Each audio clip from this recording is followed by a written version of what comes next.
Olá, está começando o Analisa, um programa produzido pela Secretaria Executiva de Comunicação da Unicamp, com trabalhos técnicos de Marcos Botelho Júnior, Jorge Calhau, edição de Kleber Casablanca. Eu sou Hebe Rios e aqui comigo é a jornalista Liana Coll. O Analisa é um programa que sempre traz temas relevantes, importantes para serem analisados, debatidos por membros da comunidade acadêmica da Unicamp. Aqui com a gente hoje os professores de Antropologia, Artionca Capiberibe e Antônio Guerreiro, que realizam estudos junto aos povos indígenas do Mato Grosso e Amapá. São os nossos convidados porque o Analisa de hoje está sendo gravado exatamente no dia seguinte à aprovação na Câmara dos Deputados do marco temporal estabelecido no projeto de lei 490/7. Esse projeto determina que só pode ser reivindicada a demarcação de terras indígenas que estavam ocupadas no dia 5 de outubro de 1988, que é a data de promulgação da nova Constituição. E agora o projeto vai para o Senado. Então, Liana, por favor, pode conduzir a entrevista com os nossos convidados. Obrigada, Hebe. Obrigada, professores, pela presença. Bom, então ontem, na terça-feira, dia 30 de maio, a gente viu a aprovação desse PL 490, mesmo com toda a mobilização dos povos indígenas e apoiadores. Para começar, então, gostaria que vocês explicassem o que é o marco temporal e o que significa o PL também, que traz outros ataques, né, aos direitos dos povos indígenas. Professora Artionca. Obrigada pelo convite. É muito bom estar aqui com meu colega Antônio Guerreiro para falar de um tema que é um tema muito preocupante, né? O PL 490, ele, além de instituir o marco temporal, né, ele traz outros danos aos direitos indígenas, né? Mas começando pela pergunta, o marco temporal tem um advogado indígena que é muito atuante, que hoje é secretário no Ministério dos Povos Indígenas, que é o Eloy Terena, e ele fala que é uma anomalia jurídica, né? Porque esse marco, como a Hebe falou, que institui a data de 5 de outubro de 1988, que é a data da promulgação da Constituição, como o marco, né, que vai determinar se os povos indígenas têm direito ou não à terra que eles reivindicam, baseado na ocupação dessa terra até aquele momento, né? Essa anomalia jurídica, ela está dentro de um grande emaranhado de dados jurídicos que compõem uma outra ação, que é a ação relativa a uma terra específica, que é a Raposa Serra do Sol, né? Nessa ação, né, na decisão final do Supremo, que foi julgada no Supremo, há 19 condicionantes, e o marco temporal não está nessas condicionantes. É bom que se diga, porque a gente vê o tempo todo o relator do PL 490 dizendo que o Supremo aprovou, que, na verdade, a Câmara está ratificando algo que foi legislado no Supremo. Não foi. Por isso, o termo anomalia jurídica, né? Então, a gente pode desenvolver mais quais são as outras questões que estão no PL 490, que eu entendo ser uma espécie de pacote de maldades, né, que foi feito por um representante da bancada ruralista. Né? Depois a gente detalha mais, mas eu vou deixar meu colega falar. Eu agradeço o convite para participar, né, desse debate. Como a Artionca comentou, né, essa é uma tese que remete frequentemente ao julgamento do caso da demarcação contínua da terra indígena Raposa Serra do Sol, mas passa ao largo do fato do marco temporal não estar nessas condicionantes e ainda de um outro fato envolvendo o Supremo Tribunal Federal, que foi uma própria decisão do Supremo de que aquelas 19 condicionantes não seriam vinculantes, elas não teriam efeitos em relação a outros processos. Também acho que vale a pena chamar a atenção para o fato de que o marco temporal, tal como ele aparece nesse projeto de lei, e outros aspectos do PL que também fragilizam direitos indígenas, eles assumem em conjunto aqui uma forma nesse projeto que vem sendo ensaiada já há um bom tempo por meio de outros projetos de lei e por meio de outras ações, como, por exemplo, a edição de um parecer da Advocacia Geral da União, que, a despeito da própria decisão do Supremo sobre as condicionantes do caso Raposa Terra do Sol, tentou expandir, tentou tornar essas condicionantes e a tese do marco temporal uma orientação geral para a administração pública, né? Então, esse projeto e a aprovação dele na Câmara consagra uma série de investidas contra os direitos territoriais indígenas que já tem aí uma longa história e tem essa raiz complexa, porque emerge em um caso julgado pelo Supremo, o Legislativo toma para si, de uma maneira que eu acho muito perniciosa, falaciosa,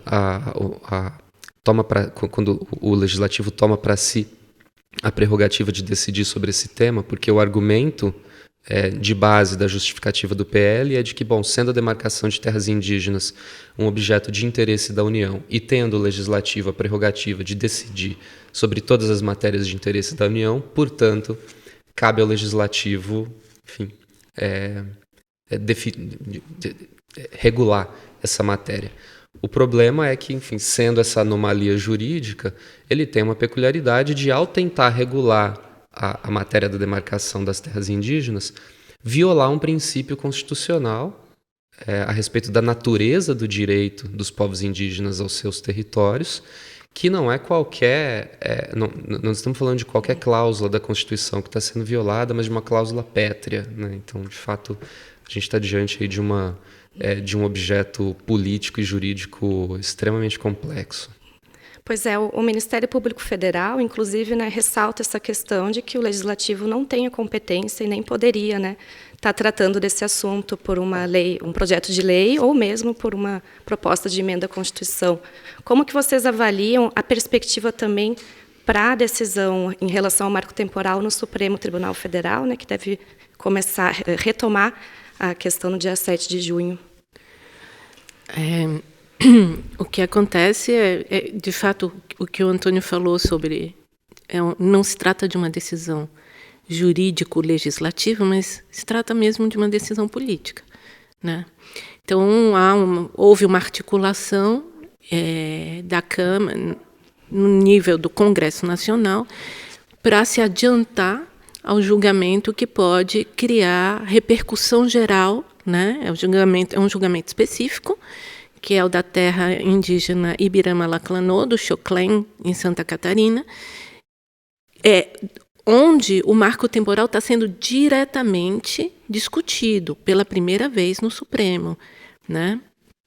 Porque eu volto a insistir, né? É uma anomalia, porque o Supremo não legislou sobre esse ponto, né? E uma das justificativas apresentadas pelo deputado da Bahia, Arthur Maia, que é o relator, é que o Congresso estaria apenas desenvolvendo algo que o Supremo teria iniciado, né? O que acontece estão criando um fato político para tentar barrar a votação do marco temporal. E aí eles criam um marco com uma bomba atômica, né? Porque o PL 490 ele não institui apenas um marco temporal. Ele rompe com tudo aquilo que a Constituição garante aos povos indígenas, né? Se no artigo 231 ela diz que é dever do Estado garantir a diversidade e a diferença indígena, as línguas, culturas, costumes, tradições, etc., né? E é direito dos povos indígenas ter ter a possibilidade de viver suas vidas como bem entenderem, né? Nesse caso, mantendo suas tradições. e que é dever do Estado garantir isso, né? Quando o PL 490 fragiliza, com base nas 19 condicionantes da Raposa Serra do Sol, né, fragiliza a manutenção da terra, permitindo que se promova a redução de terras já demarcadas, barrando a demarcação, a ampliação de terras já demarcadas, abrindo espaço para que se coloquem bases militares legalizadas em terras indígenas, né? Abrindo espaço para que organizações nacionais ou internacionais entrem em terras onde vivem povos indígenas em isolamento voluntário ou de recente contato, né? Isso rompe com a Constituição, né? Então, o PL, por que ele é uma ação política? Porque eles sabem, né, esses deputados que aprovaram, eles sabem que o projeto inteiro é inconstitucional. Não sobra nada, né? E aí a gente está no meio de uma articulação política que envolve o legislativo e o executivo, né? E negociações que a gente não sabe exatamente quais são e que estão rifando, nesse momento estão rifando os direitos dos povos indígenas. Então, nesse sentido, eu acho que o Supremo ele vai proceder ao julgamento, ele tem que proceder ao julgamento da Ibirama Laclanô, né? Não acredito que ele vai levar em consideração essa pressão agora. Não acredito. Mas uma vez aprovado, né, se ele não for vetado, se ele passar pelo Senado, porque agora, né, o texto vai para o Senado, sim, depois que haja todo o trâmite e ele seja aprovado, quais são as consequências imediatas? Não, ele precisa, só antes. É um PL, portanto, a tramitação ela é mais rápida, né? A votação é por maioria, né? Não é por 3/5, como seria uma PEC, um projeto de emenda à Constituição, né? Um PEC. Depois ela vai para o Senado, né? No Senado acho que vai ser aprovada também, porque o Congresso tem uma maioria de parlamentares de direita e extrema-direita, nesse momento, que se alinham com essa pauta, né? E depois tem 15 dias para ela ser sancionada pelo presidente, que pode vetar o inteiro teor ou vetar artigos. Se ele vetar artigos, não tem como, ele teria que fazer uma escolha muito difícil ali para o que é menos pior, né? Para deixar e o que é pior para vetar. Se ele vetar só artigos, aí a lei volta para a Câmara e os deputados podem aprovar ou não os vetos. E aí a lei pode ser publicada com inteiro teor. Então, espera-se, né, que o presidente vete integralmente o projeto no momento que chegar na presidência. Mas a gente não sabe que negociações estarão em jogo, né? Não é mais um marco fiscal, mas pode ser outra coisa super importante, né? Mas aprovado da forma como está. Vamos supor que passe, o presidente não vete, ou se ele fizer o veto seja derrubado, né? E ele seja aprovado como está. As consequências são, como a ministra Sônia Guajajara disse, né? Um genocídio legislado. Eu vou deixar o Antônio... Sim. Sem a menor dúvida. Acho que independente de depois o Supremo, se vier a recusar a tese do marco temporal, independente do que aconteça, se esse projeto for aprovado no Senado, a forma que ele tiver vai gerar uma situação de insegurança gigantesca, tanto em terras indígenas já demarcadas, quanto em territórios que estão em disputa e que estão em diferentes fases do processo demarcatório. A gente tem, infelizmente, um registro histórico recente de que a cada medida dos últimos 2 governos, né, o governo Bolsonaro e o governo do Michel Temer, a gente tem um histórico de que a cada medida cerceando direitos dos povos indígenas se seguiu uma série de violências contra comunidades indígenas ao redor do país.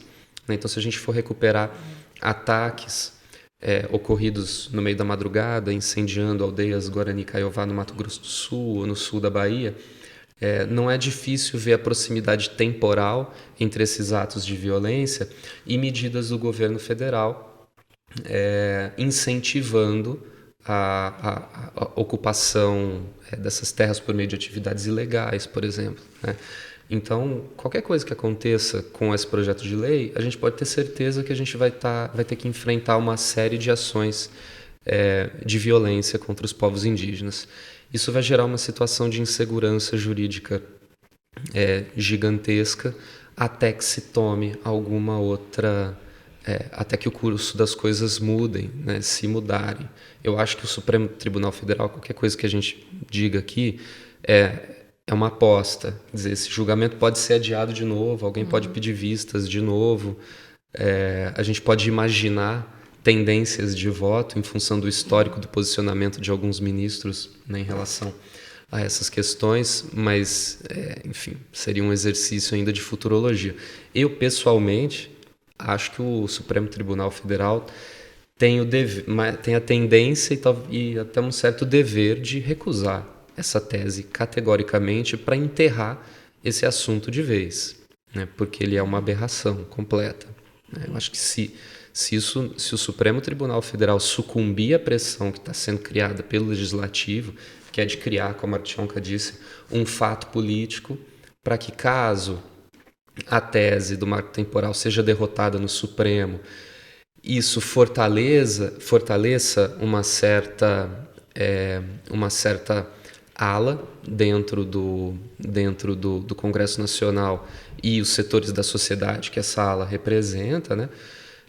Se o Supremo Tribunal Federal sucumbir a esse tipo de pressão, assim, vai ser uma tragédia, né? A gente não pode imaginar que outros tipos de chantagem o Legislativo vai poder fazer com relação ao Supremo. Então, eu gosto de acreditar nesse momento que a tendência é que o Supremo rechace essa tese. Acho que o Supremo tem o dever de fazê-lo, mas, enfim, qualquer coisa sobre isso é um pouco de achismo nesse momento, né? Agora, ontem, né, no 30 de maio, na votação, a gente viu falas, né, extremamente preconceituosas, mentirosas até sobre a situação dos povos indígenas, dizendo que tem muita terra, né, já demarcada. E também assim, surge uma questão de que os apoiadores do PL 490 fazem parecer que o processo de demarcação é muito simples. Aí gostaria que vocês explicassem como é hoje, né, um processo de demarcação. Sim, eu lembrei depois que você tinha feito a pergunta sobre o território, né, os 14%. A Hebe fez. Acontece que, a gente está no momento em que o planeta está dando sinais de que não está suportando mais um modelo de exploração econômica que o sistema que vige planetário, o capitalismo, está imprimindo, né? Então, os cientistas do painel do clima estão alertando que não dá mais para desmatar, que é preciso arranjar outro tipo de recurso para sustentar as populações humanas, e isso se alia ao fato, porque isso não é nenhuma hipótese, de uma desigualdade de distribuição na renda, né, que esse modelo de exploração econômica e, sobretudo, a produção do agro faz, né, do agronegócio. Eles estão falando agora que eles alimentam. Não alimentam a população brasileira. Não são eles. É a agricultura familiar que pode conviver com as terras indígenas, que não tem conflito ali.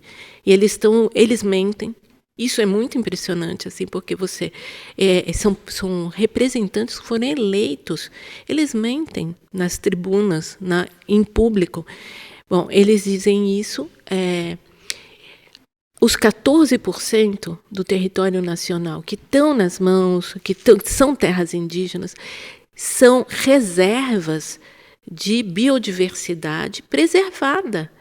O PL, inclusive, tem um artigo que determina que, onde houver sobreposição de terra indígena com unidade de conservação, quem deve cuidar do território é o Instituto Chico Mendes. Assim, é tão... assim, eu nem sei dizer, assim, eu não consigo achar adjetivo para esse tipo de coisa, porque é desnecessário. As terras indígenas já são espécies de unidade de conservação, porque os indígenas fazem manejo quando eles se utilizam da flora e da fauna, né? Então, esse é um ponto que não se sustenta entre vários outros, né?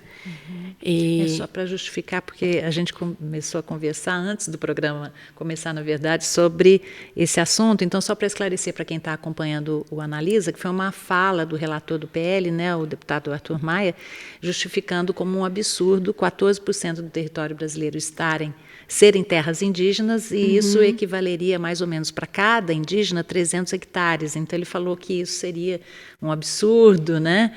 Foi essa a justificativa, né? Por isso que a gente entrou nesse mérito aí dos 14%. Isso é um cálculo muito fundamentado em um modelo de uso da terra que absolutamente não é um modelo de uso da terra feito pelos povos indígenas, né?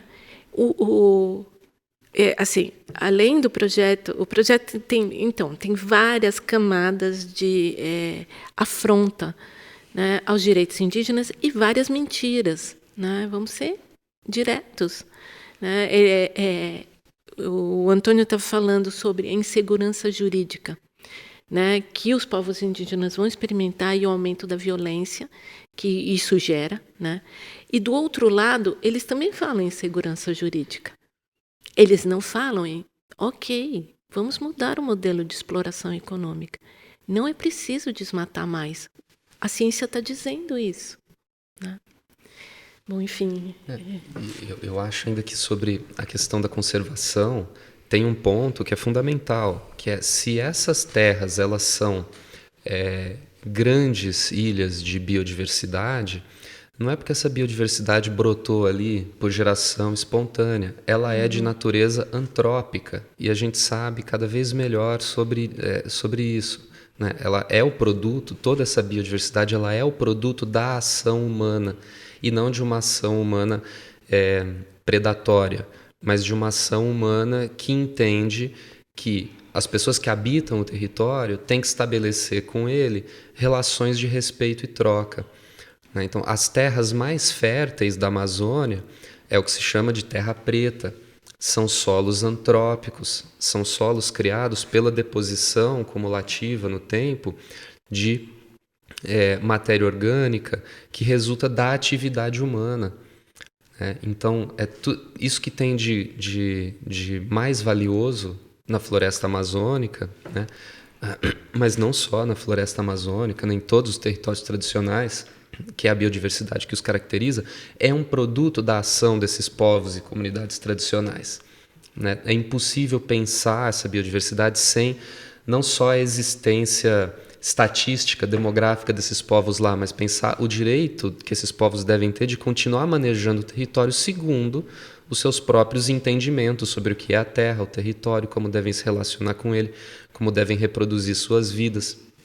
E aí, na verdade, esses cálculos sobre o percentual do território nacional dividido pela quantidade de indígenas no território, isso é uma conta antiga, né, do tempo da ditadura militar, e que ela não mostra nada além da completa ignorância de quem faz a conta, porque demonstra a completa ignorância dos regimes de ocupação do território dos povos indígenas, que enfim, não se estabelecem muitas vezes num território como um dono de sítio que tem um território delimitado por meio de uma cerca, da onde ele sequer pode sair, mas pelo contrário, são grupos que muitas vezes mudam seus locais de residência, acompanhando a rotatividade das suas roças, para garantir justamente o quê? Que elas possam sempre produzir tudo aquilo que eles precisam para viabilizar a sua autonomia, que mudam frequentemente os seus locais de caça para garantir a reprodução das espécies, ou de pesca, para garantir a reprodução das espécies das quais esses grupos dependem. Né? Ou seja, você tem regimes territoriais que não podem ser medidos pela mesma régua que mede quanto você pode produzir de tomate em uma fazendinha no interior de São Paulo. Então, na verdade, isso é uma conta completamente absurda, que só mostra a ignorância do autor da conta. E é uma conta antiga, e é incrível como esses argumentos eles se repetem infinitamente. Né? Assim como o outro argumento de que, a demarcação de terras indígenas poderia ser uma ameaça à soberania nacional. Bom, é só ver o que essas terras indígenas fazem de fato, né? Como elas formam cinturões de preservação dos seus biomas, mas também de preservação das fronteiras. Né? É muito mais difícil que ações ilegais aconteçam em regiões de fronteira com terras indígenas do que onde não há terras indígenas. Né? Então, isso é parte de um pacote de argumentos que vem sendo reciclados há décadas, né? E que se apoiam, infelizmente, no desconhecimento, no amplo desconhecimento que a população tem, a população em geral tem, dos diversos contextos indígenas do Brasil. Né? Professores, e falando sobre o pensamento que a maioria das pessoas pode ter, né? Só retomando a questão da demarcação, como é feita hoje, porque existe uma série de ritos, né?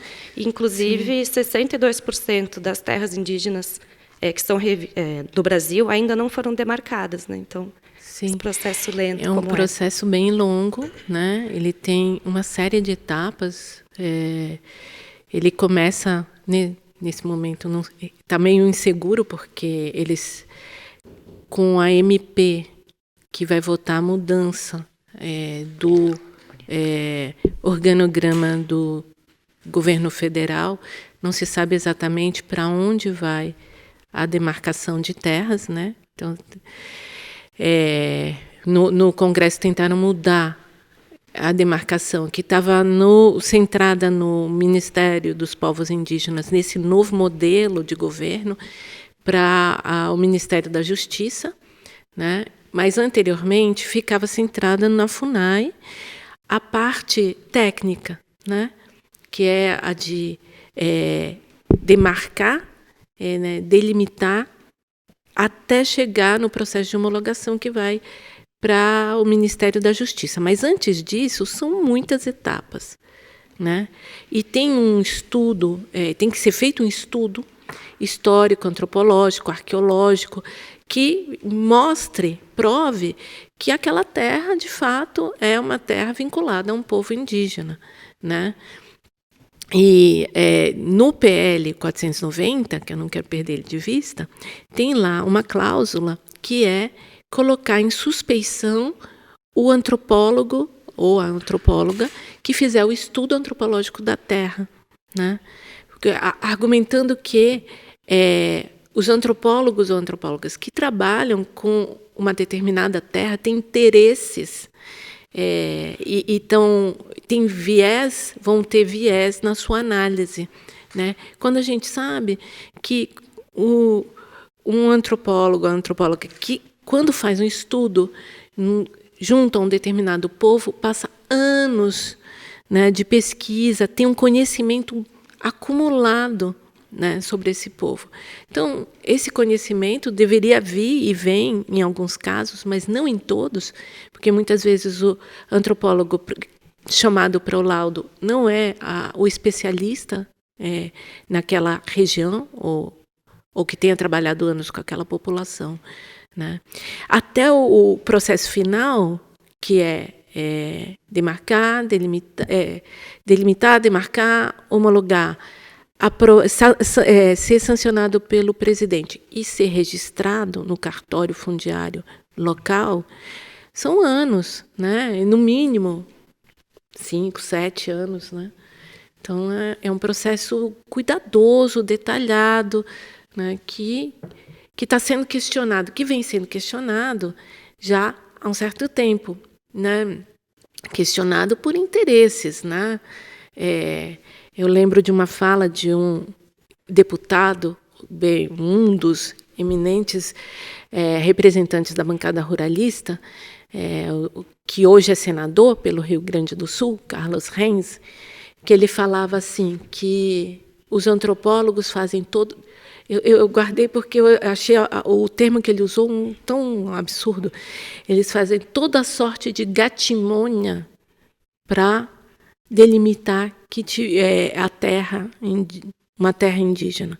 Ou seja, eles são desonestos. Era isso que ele estava falando. Então, é esse o processo, assim, um processo que vai ter que ser criado um grupo de trabalho na FUNAI, depois vai ter que ser chamado especialistas, né, historiadores, arqueólogos, como eu falei, e vai ter que ser feito um estudo local, junto com a população, porque o Brasil é signatário de convenções internacionais que estabelecem que toda ação junto a um povo indígena tem que ter o consentimento, eles têm que ser informados e têm que dar consentimento para que essa ação seja feita, né? E essa é outra coisa que está sendo relativizada no PL 490. Está vendo? Pacote de maldade, né? Isso inviabiliza a demarcação. Essas, por exemplo, que a Liana falou, esses 62%, né, de terras que ainda não foram demarcadas, né, isso aí já fica praticamente inviabilizado e se questiona, inclusive, o que já foi demarcado. Ele dá espaço para isso, o PL. Sim. E eu acho que inviabiliza porque coloca em xeque um princípio fundamental da Constituição, que é a natureza originária do direito dos povos indígenas às suas terras. O que significa dizer que o direito dos povos indígenas é originário? Que ele antecede a existência do Estado brasileiro. E é porque ele antecede a existência do Estado brasileiro que a demarcação de uma terra indígena é um ato administrativo de reconhecimento daquela terra, do direito que um povo indígena tem àquela terra, pelo Estado. O Estado não cria uma terra indígena, ele reconhece. Por isso que a primeira etapa do processo demarcatório é a de identificação e delimitação. Quer dizer, qual é e onde está, que área ocupa. Cabe ao Estado reconhecer um direito que antecede a sua própria existência. Quando a tese do marco temporal traz a ideia de que, se um grupo não estava de posse daquela terra ou não estava disputando legalmente aquela terra em 5 de outubro de 88, então aquela terra não pode ser demarcada, você está jogando ralo abaixo a ideia de que o direito dos povos indígenas aos seus territórios é um direito originário. E para muitos grupos que sofreram historicamente diversos processos de expropriação forçada dos seus territórios ou de imigração forçada, isso é uma violência gigantesca. Vou dar 2 exemplos. Um é a dos Tapaiuna, do estado do Mato Grosso, que foram removidos à força do seu território tradicional, depois de sofrerem uma tentativa de genocídio por envenenamento por parte de fazendeiros da região que queriam ocupar as suas terras. Uma grande parte da população morreu envenenada por comida dada pelos fazendeiros.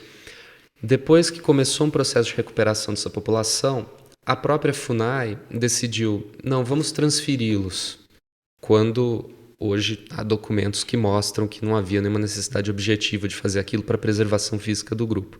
Transferiram os Tapaiuna para a terra indígena do Xingu, liberando aquelas terras para colonização. Esse era o grande projeto.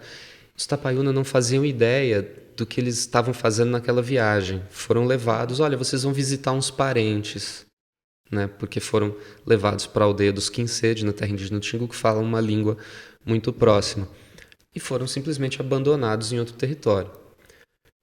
Em 1988 não estavam no seu território tradicional, mas obviamente querem retornar a ele e têm o direito de retornar a ele. Foram arrancados do seu território contra a sua vontade pelo Estado brasileiro.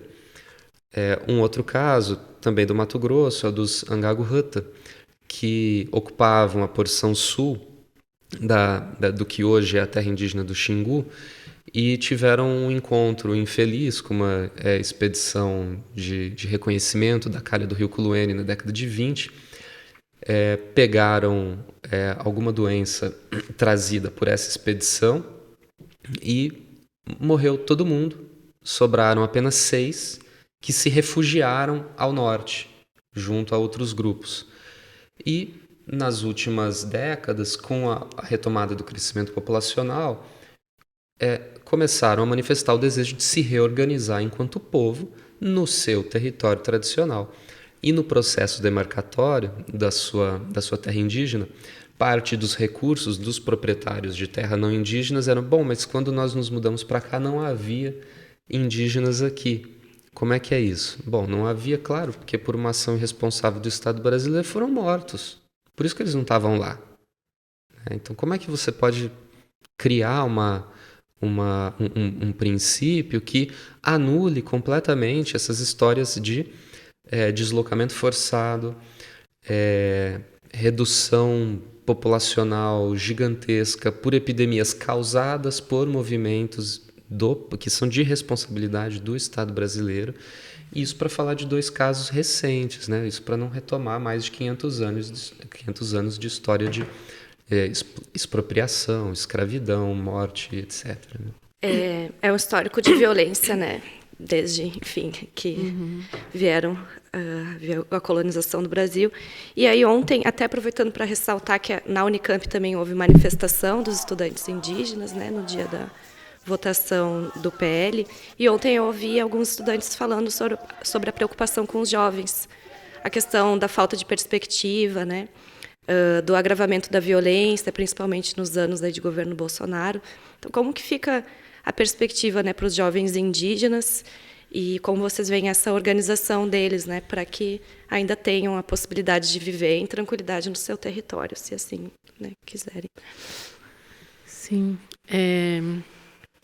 é interessante porque, e vou voltar para o PL 490, lá tem um artigo que diz que caso os povos indígenas percam os traços culturais indígenas, né, eles podem vir a perder o direito à terra, né? Aí, o que seria isso, né?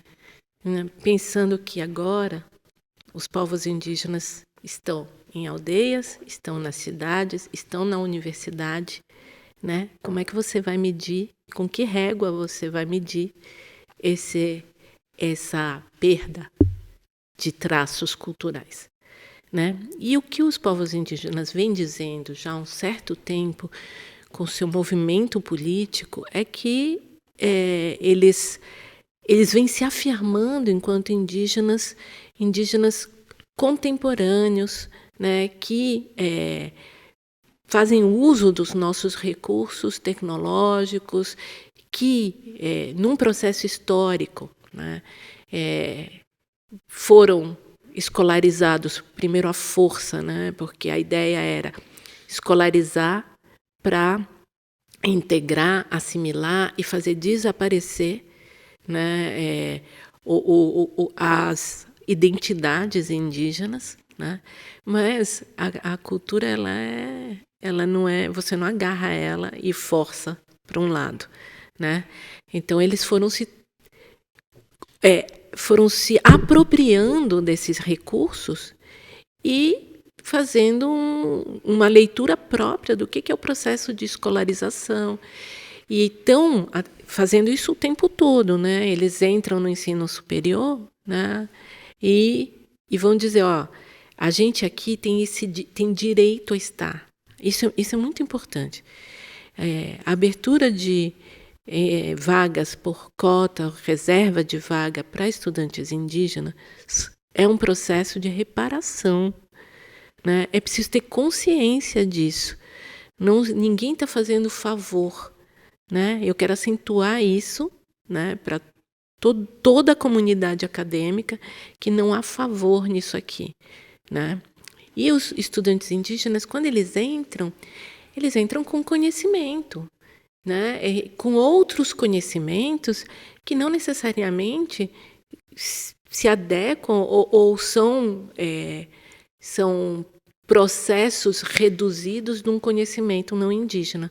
Pelo contrário, né? Mesmo que haja dificuldades para acompanhar os cursos, essas dificuldades são relativas a outro modo de olhar o mundo, né?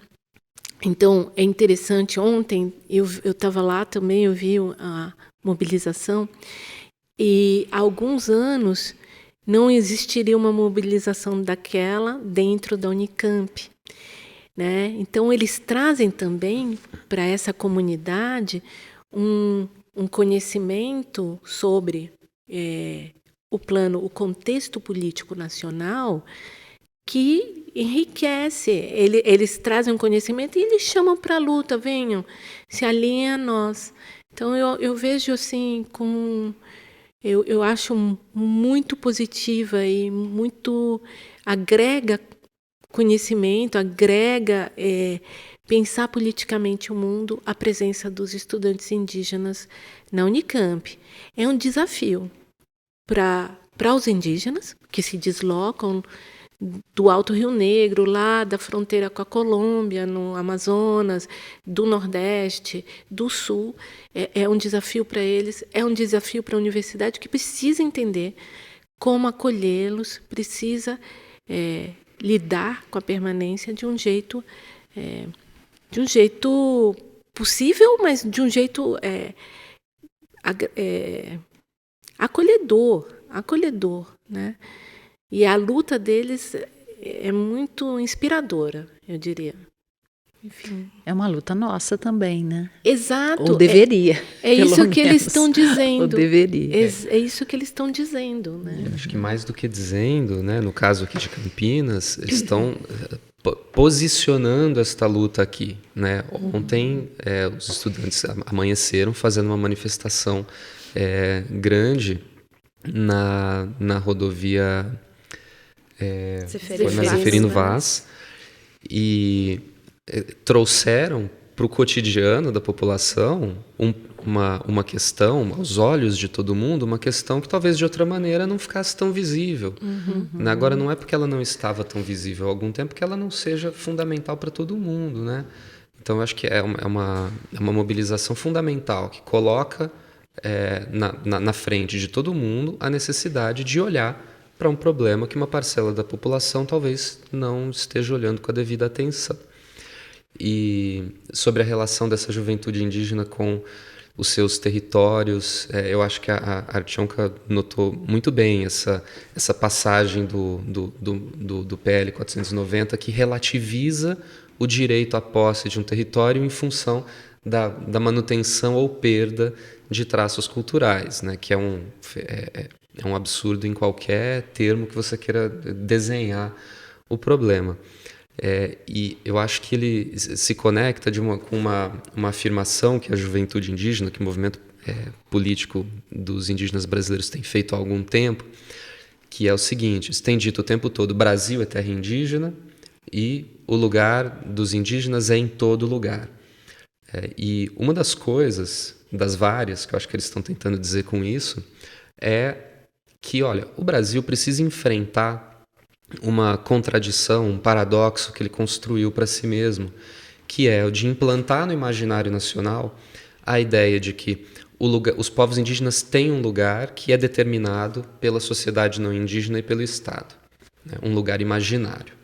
E que quando eles se deslocam geograficamente desse lugar ou politicamente desse lugar, eles perdem a sua natureza identitária, eles perdem a sua condição de indígenas. Isso é um paradoxo que o Brasil criou, ou para confinar os indígenas num lugar confortável para o imaginário nacional, ou então para destituí-los de suas identidades, né? Um paradoxo super violento. Então, eu acho que o movimento indígena tem enfrentado esse paradoxo com essas duas noções, né? O Brasil é terra indígena e o lugar dos indígenas é em todo lugar. E a juventude indígena está trabalhando de maneiras extremamente interessantes para, ao mesmo tempo, proteger os territórios indígenas, articulando conhecimentos tradicionais com conhecimentos acadêmicos, tecnologias de ponta, de monitoramento desses territórios, se apropriando de métodos e técnicas de pesquisa sofisticadas da ecologia, da arqueologia, da antropologia, para poder acompanhar o que está acontecendo dentro dos seus territórios e produzir conexões entre esses territórios e muitos outros espaços, dos quais a Unicamp é um deles, né? Então eu acho que a gente está diante de um processo que a juventude indígena está criando uma territorialidade indígena muito mais complexa, uma espécie de hiperterritório em que, enfim, é possível estar ao mesmo tempo aqui dentro da Unicamp dialogando com aspectos do território no noroeste amazônico ou no nordeste brasileiro. Enfim, eu acho que é uma geração que está trabalhando pesadamente para construir uma nova territorialidade dentro do Brasil que confronte esse paradoxo que o imaginário brasileiro construiu, que é extremamente nocivo, que é extremamente violento. E que contribui para ações como essa, né, do PL. E esse paradoxo, só acrescentando uma informação, ele está na Lei 6.001, bem explícito, que é a lei conhecida como Estatuto do Índio, né? Lá tem um artigo que classifica os povos indígenas por graus de integração. Então tem lá isolados, né, que são os que vivem sem contato com a comunhão nacional, semi-integrados, são aqueles que estão mais próximos e em contato, e integrados, que são aqueles que deixaram de ter traços culturais. Está lá, está na lei. Mas essa lei que é usada de maneira estratégica em tribunais locais, né, ela foi superada pela Constituição, né, mas está na lei, está numa lei. E aí ninguém consegue mexer nessa lei porque o Congresso Nacional é um congresso majoritariamente desfavorável aos direitos indígenas, né? Tem um PL de 1991 para modificar essa lei, mas o que foi aprovado agora é o PL 490, que modifica o Estatuto do Índio, vinculado à mesma lei, né? Então é o Estado dizendo, se é uma lei, é o Estado dizendo quem é e quem não é indígena. É isso. Nesse universo de contradições, né, e inconstitucionalidades, né, pelo que vocês estão apontando hoje, acho que a gente poderia encerrar o programa. Você queria acrescentar alguma coisa? Só queria lembrar que aqui na Unicamp vai ocorrer outro ato, né, em seguida, no dia 5 de junho, em homenagem ao Bruno Pereira, indigenista, né, assassinado junto ao jornalista Dom Phillips. E nesse ato, né, não vai ser só para homenageá-los, mas também para lembrar de toda essa série de ataques, então, com participação dos estudantes indígenas, e aí convidar, né, quem se preocupa com o que está acontecendo que possa se somar também nesse dia, às 13 horas, no Teatro de Arena. É isso aí, Liana, obrigada. Obrigada, professor Antônio Guerreiro, professora Artionca Capiberibe. Os dois são professores de antropologia na Unicamp e realizam estudos junto aos povos indígenas do Mato Grosso e Amapá. E foram os nossos convidados de hoje do Analisa, que é um programa produzido pela Secretaria Executiva de Comunicação da Unicamp, com trabalhos técnicos de Marcos Botelho Júnior, Jorge Calhau e edição de Kleber Casablanca. Eu sou Hebe Rios. Até o próximo programa.